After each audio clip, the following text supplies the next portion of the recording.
So how's it feel to be an NCAA champion? Oh, it feels amazing. I mean, I know 2 days ago I was asked the question, why the NCAA, why peak for this, and not just focus on a long-term, world global championship. And I know that there's goals down the line, but I think to win an NCAA championship is really special because it shows that you can show up and win on the day, even if it's not, a full U.S. stage. And so to me, it was a big goal, and I'm glad that I was able to pull it off, and just as a part of my training towards a long-term goal. Can you walk me through the decision-making you made after Kiowa made that surge? You didn't really counter it immediately, so what was your thought process there?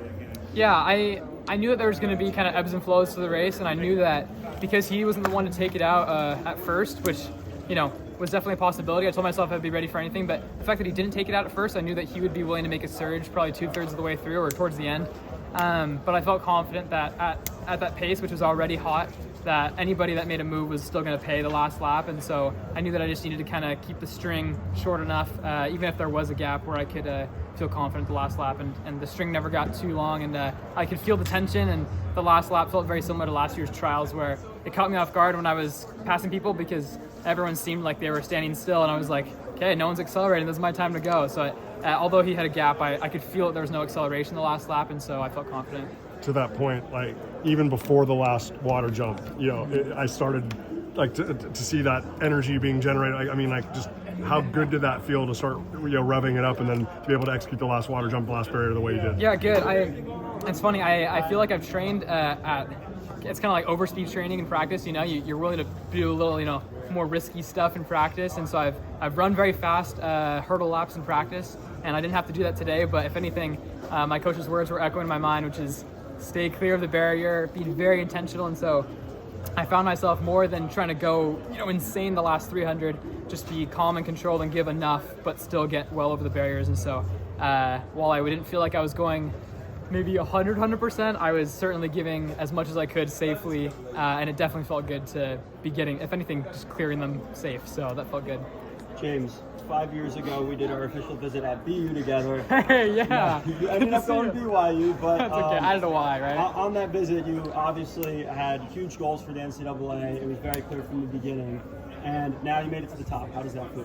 It feels great. Yeah, I feel like every athlete has their own idea of where they're going to be at, and it doesn't always show on the outside. But I think as I've done things and I've accomplished things in my running career, sometimes it's less of a shock and more of like okay, this is the next step, is where I should be. There's definitely been shocks about how fast things have happened, but I'm definitely appreciative of everything that's happened today, and I'm going to go home very, very grateful.